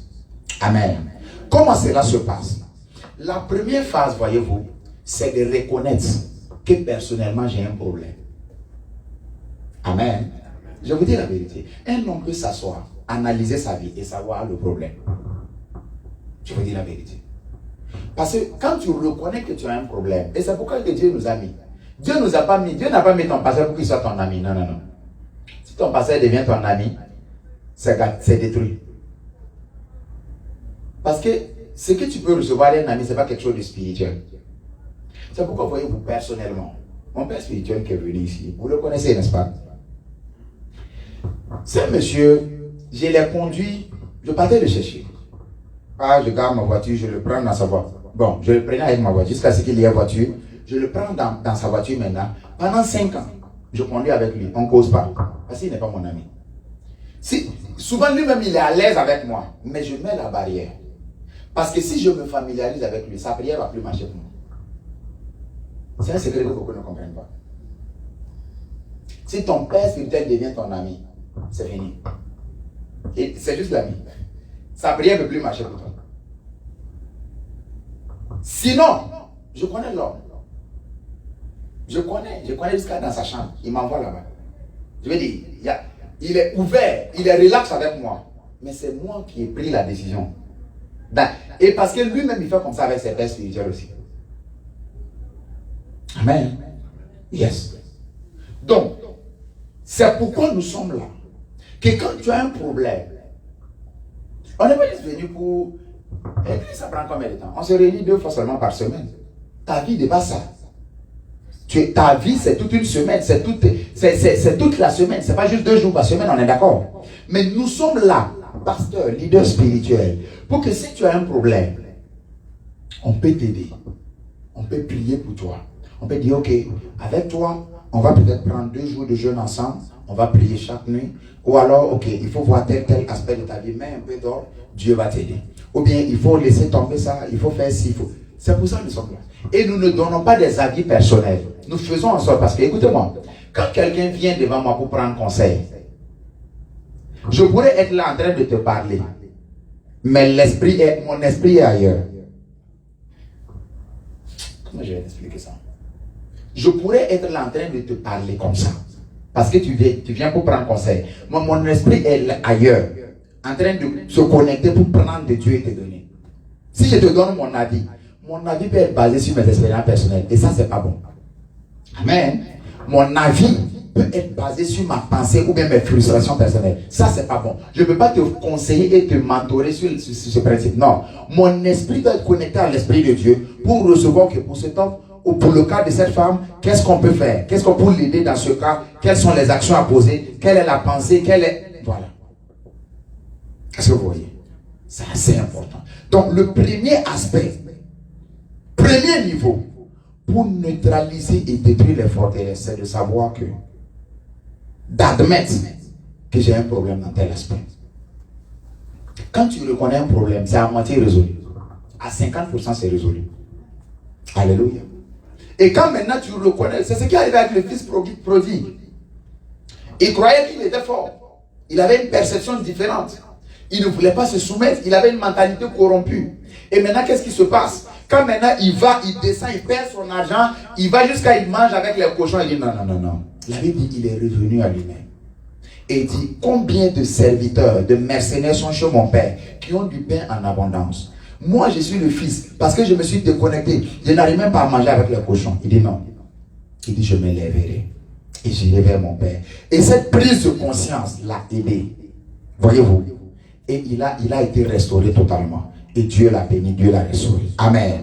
La deuxième chose, voyez-vous, c'est d'avoir l'intelligence renouvelée. Parce que dans 2 Corinthiens 4, le verset 4, la Bible dit, ils ont l'intelligence obscurcie. Amen. L'intelligence obscure ici, c'est toujours une mauvaise perception de voir les choses. Amen. Je peux te saluer, bonjour, comment ça va? Et tu vas recevoir avec joie, ah ça va, vraiment ça va.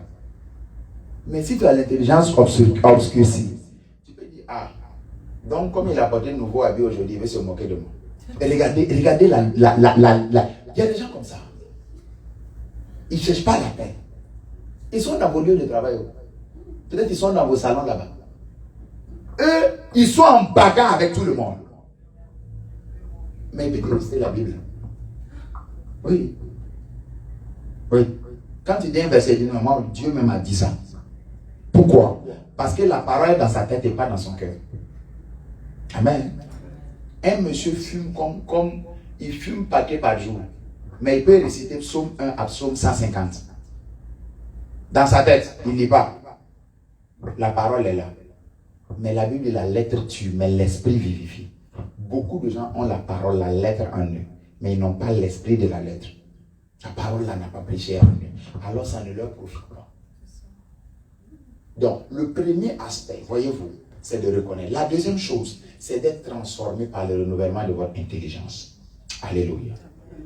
Transformé par le renouvellement de votre intelligence, ça veut dire quoi? Ma façon de voir les gens, ma façon de voir Dieu, ma façon de voir ma maison, ma façon de voir le travail, ma façon de voir les finances, que ça soit selon la parole de Dieu. Alors je suis transformé. Lorsqu'un homme est réellement transformé, tu ne peux pas le regarder et puis dire non, tu ressembles à un moussi. Non.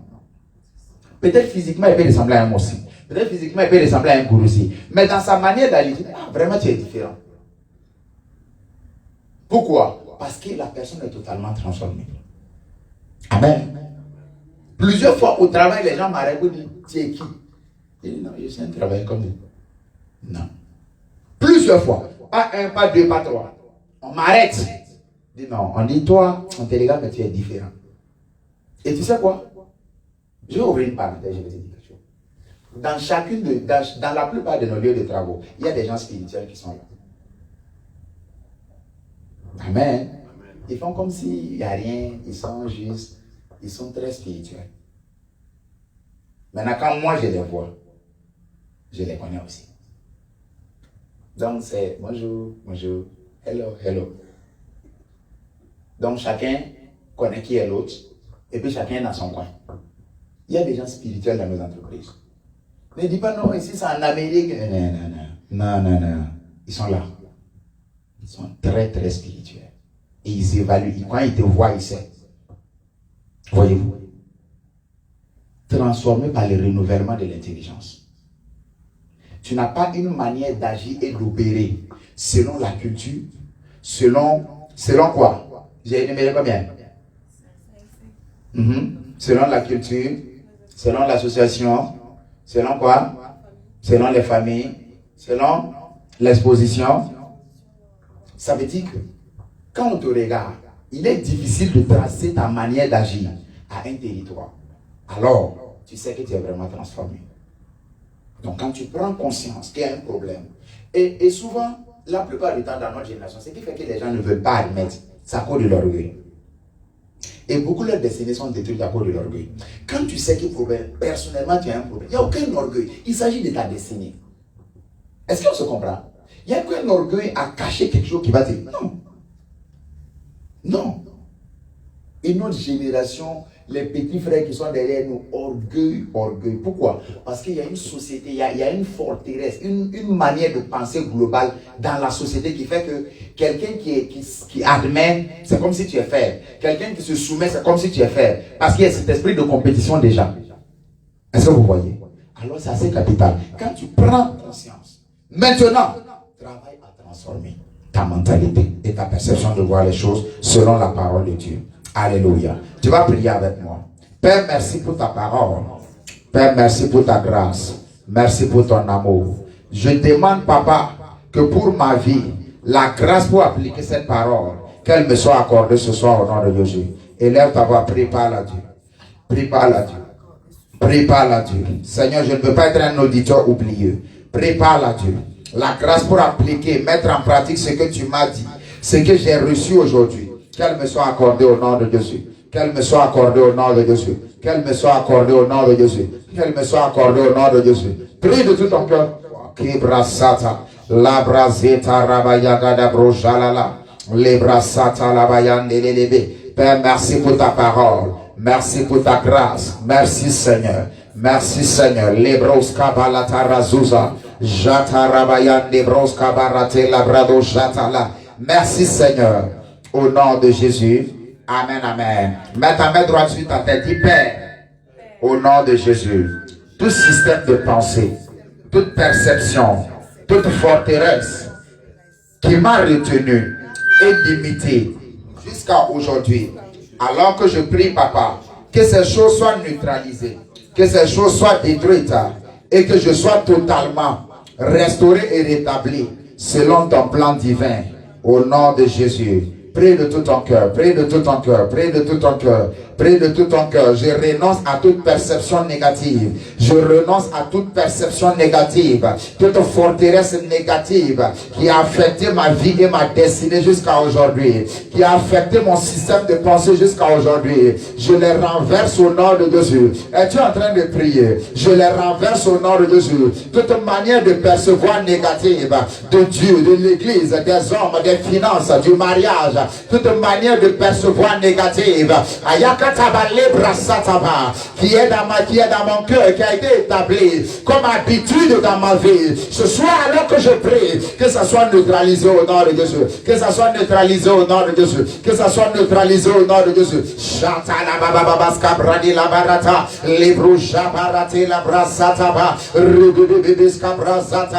Que ça soit détruit, que ça soit détruit, que ça soit détruit, que ça soit détruit, que ça soit détruit ce soir, au nom de Jésus.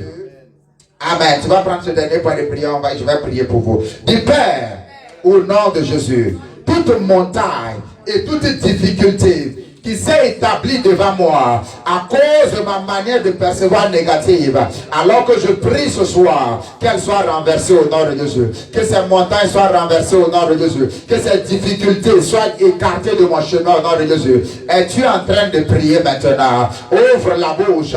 Où est cette difficulté? Est-ce une difficulté financière? Est-ce une difficulté maritale? Je prophétise aux grandes montagnes. Qui es-tu devant moi? Qui es-tu devant David? Qui es-tu devant cette église? Tu seras aplani au nom de Jésus. Tu seras aplani au nom de Jésus. Difficulté financière, tu n'arrives pas à t'épanouir. Même quand l'argent vient, au nom de Jésus, que cette montagne soit aplanie. Tu n'arrives pas, tu sens qu'il y a comme un poids sur toi. Tu sens qu'il y a comme un fardeau, une lourdeur sur ton cœur. Ce soir, dans le nom de Jésus-Christ de Nazareth, que cette montagne soit aplanie. Que cette montagne tombe. Que cette montagne soit aplanie. Toute difficulté qui pèse sur ton cœur, toute difficulté qui limite ta vie, toute difficulté, toute montagne, qu'elle soit aplanie au nom de Jésus. Lève-toi maintenant, je prie pour toi. Père, dans le nom de Jésus, je prie pour ton fils, je prie pour ta fille. Ce soir, toute forteresse négative, toute perception négative qui a affecté les vies jusqu'à aujourd'hui, je les renverse au nom de Jésus. Je les renverse au nom de Jésus. Je les renverse au nom de Jésus. Les esprits qui se sont appuyés sur ces manières de voir négatives pour venir affecter ta vie, affecter tes finances et ta maison, je viens contre ces esprits au nom de Jésus-Christ de Nazareth. Je prie que ces esprits libèrent, que tout ce qu'ils ont retenu soit relâché au nom de Jésus, que les bonnes choses qu'ils ont retenues soient relâchées au nom de Jésus, que ta vie soit libérée, que toute montagne qui s'était formée depuis des années sur la base de ces manières de perception négative, que ces montagnes s'écroulent au nom de Jésus, qu'elles s'écroulent au nom de Jésus, qu'elles s'écroulent au nom de Jésus, qu'elles s'écroulent au nom de Jésus, qu'elles s'écroulent au nom de Jésus, que tes pensées soient libérées, que ton cœur soit libéré, que ta vie soit libérée au nom de Jésus. Amen. Acclame le Seigneur, lève les mains, dis merci Jésus. Dis merci Jésus. Dis merci Papa. Je te dis merci pour la victoire. Je te dis merci pour ta grâce. Je te dis merci pour la victoire. Je te dis merci pour ta grâce. Je te dis merci pour la victoire. Merci Seigneur. Au nom de Jésus. Amen. Amen. Prends une offrande avec moi ce soir. Père, alors que nous venons déposer nos offrandes, nous voulons sceller tout ce que tu as dit, déclaré dans nos vies. Seigneur, laisse qu'il y ait une barrière de protection autour de nos vies, de nos cœurs, de nos pensées, pour nous rendre inaccessibles, invulnérables et indétectables à toute main, à toute œil, à toute attaque de l'ennemi. Au nom de Jésus. Et que ta victoire soit établie dans nos vies. Au nom suprême de Jésus. Amen. Il est le Dieu de miracles. Il est le Dieu de miracles. Il est le Dieu de... il est le Dieu de miracles. Il sauva Daniel de la fosse au lion. Il sauva Jonas du poisson géant. Il ressuscita Lazare de la mort. Il est le Dieu de miracles. Il est le Dieu de...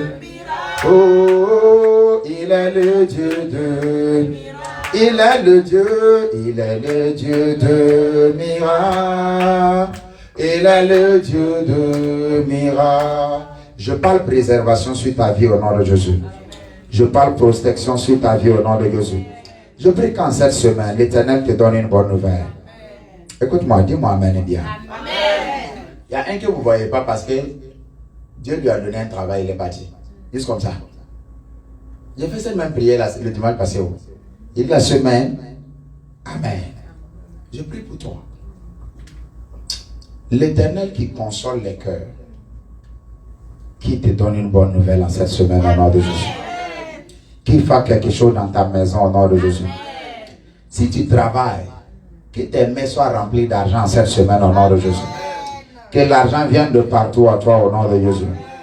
Pour du lundi jusqu'au dimanche, je parle préservation sur ta vie. À chaque fois que tu sortiras, tu seras préservé. À chaque fois que tu rentreras, tu seras préservé. Je prie pour toi, là où tu passes, si le malheur qui t'attendait ne te trouvera pas au nom de Jésus. Tes pieds ne te conduiront pas là où il y a le malheur au nom de Jésus. Que ta destinée soit divinement protégée. Que ta vie soit protégée. Tu ne feras pas d'accident au nom de Jésus. Ni en voiture, ni en bus, ni en Uber au nom de Jésus. Ni à pied, ni par le métro. Tu ne feras pas d'accident au nom de Jésus. Que la main de l'Éternel te préserve cette semaine. Que sa grâce soit sur toi en cette semaine. Que sa faveur soit sur toi en cette semaine. Partout il y a une atmosphère négative sur ta vie. Je prie et je déclare que cette atmosphère soit dissipée au nom de Jésus. Toute atmosphère qui attire le malheur, qui attire le rejet, qui attire le mépris, qui attire la colère des gens, qui attire la mauvaise humeur. Je prie pour toi qu'elle soit dissipée de ta vie au nom de Jésus. Que ta vie soit libérée, que ta vie soit restaurée. Que l'Éternel lui-même console ton cœur, qu'il combatte pour toi au nom de Jésus. Dis-moi Amen une fois, dis-moi Amen 2 fois, dis-moi Amen 3 fois, dis-moi Amen 4 fois, dis-moi Amen 5 fois, dis-moi Amen 6 fois, dis-moi Amen 7 fois ce soir. Au nom de Jésus, c'est établi. Acclame le Seigneur.